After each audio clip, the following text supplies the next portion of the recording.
Good afternoon, everyone. We have a really wonderful video that we're going to make this afternoon. We're going to be talking about how is it with some of our workforce programs, how do we create a very high quality virtual experience if you have a program like precision machining and automation technology. And we have a friend coming in today, Kirby Taylor, who is our program chair of that particular program, is going to tell us how it is that he's able to do what you would think would require kind of a face-to-face approach. How can you do it virtually? One of the things I've mentioned in many of these videos is this adversity has really allowed us to be creative and to innovate. And I think we're going to see that in just a second with Kirby. So I'll go ahead and invite Kirby in. Let's see here.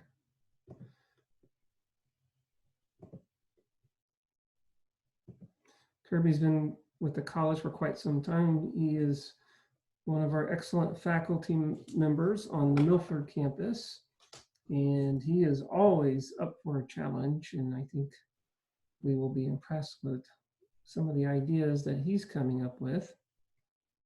Should be joining us in a minute. There he is. Good afternoon, Kirby. How are you? Hey, I'm doing well. How are you?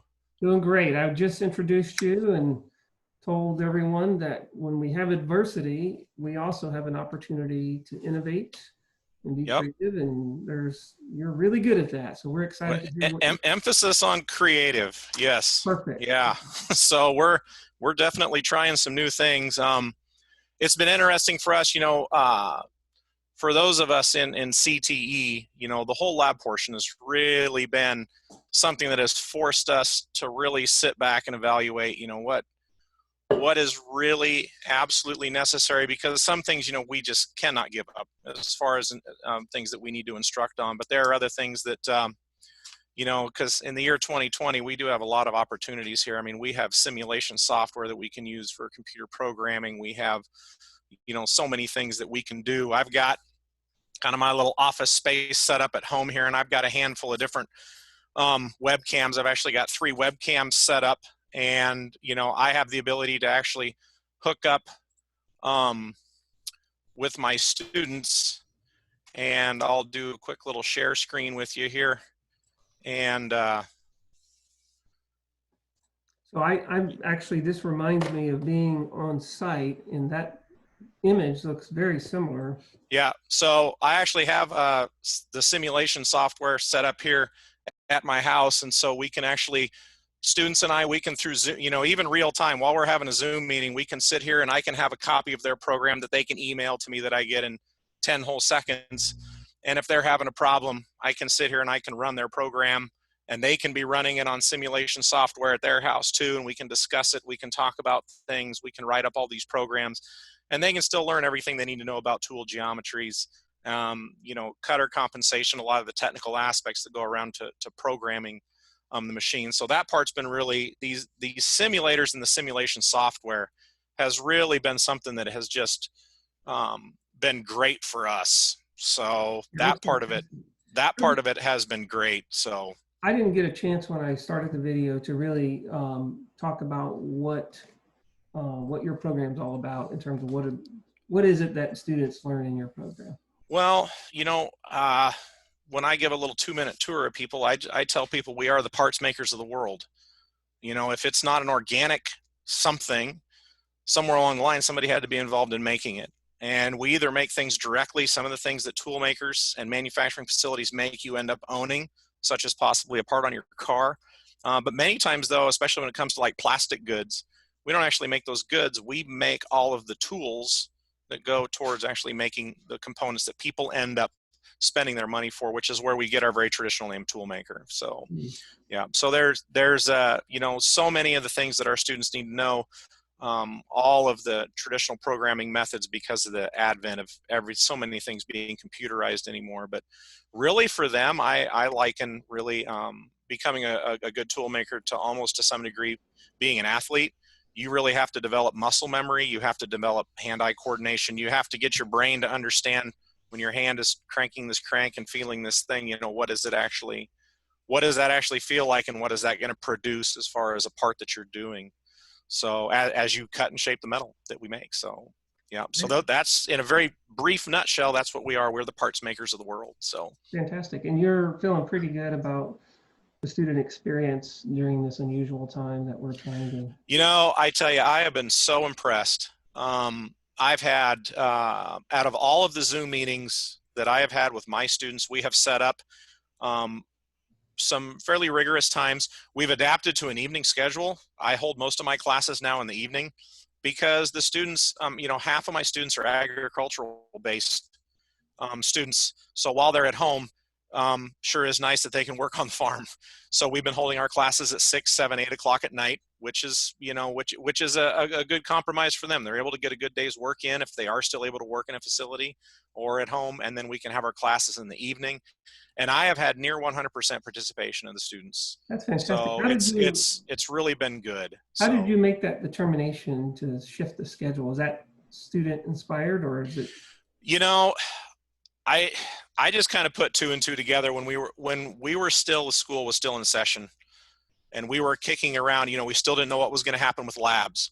Mm-hmm. We were kicking all that around, and the students are like, well, I just don't really know what to do because, you know, I have 3 or 4 students in my class that are actually sponsored by partners in industry to help with tuition assistance and tooling and all those other things. And so they like to work as much as possible. And so those students were like, well, what should I do? Should I tell my employer I can work more hours? Should I not? You know, what should I do? And so at that point in time, I realized, you know what, regardless of what happens with lab and what happens with our access to the facilities, if we do all our online stuff in the evening, then that makes that part irrelevant for them. And so, you know, my give is we're going to hold classes in the evening. Their give is we fully expect 100% punctuality and participation. And so far they've been super good about it, super excited. I've even had a couple of students actually initiate Zoom meetings with me because they had questions about programs and stuff. And so I'll hop on my phone and they'll ask me some questions. They'll point their phone at the screen of the simulator they're trying to run so that I can kind of walk them through that. So, you know, really, I think everybody realizes that this is something that, you know, nobody intended for this virus thing to happen. This is not something that anybody really wanted to happen, and we all just have to work through it. And I've been very impressed with my students. So that's really great. Kirby, I really appreciate taking a few minutes with me.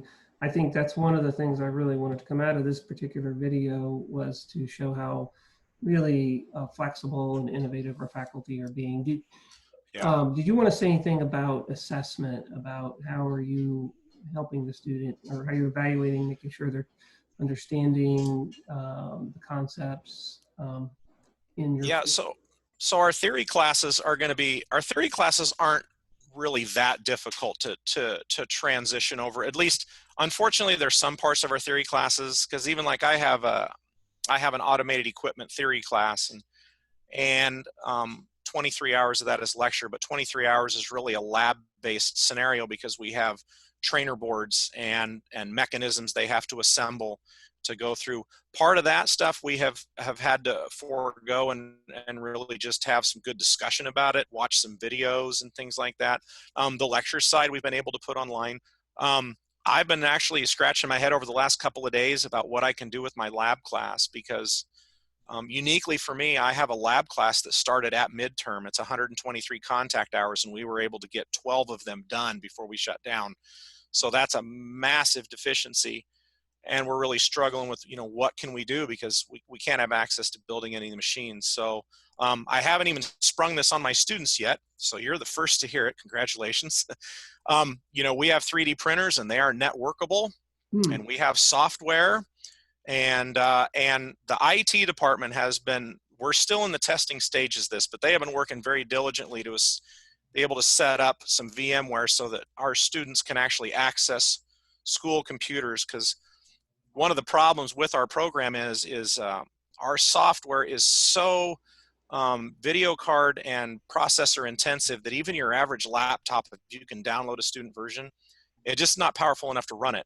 So they actually have to access the school computers to be able to do that. And what we're going to attempt to do, I'm going to get with Al Brunkow and a couple of the guys tomorrow and see if we cannot network these printers And I'm going to have the students design a project that'll be totally 3D printed.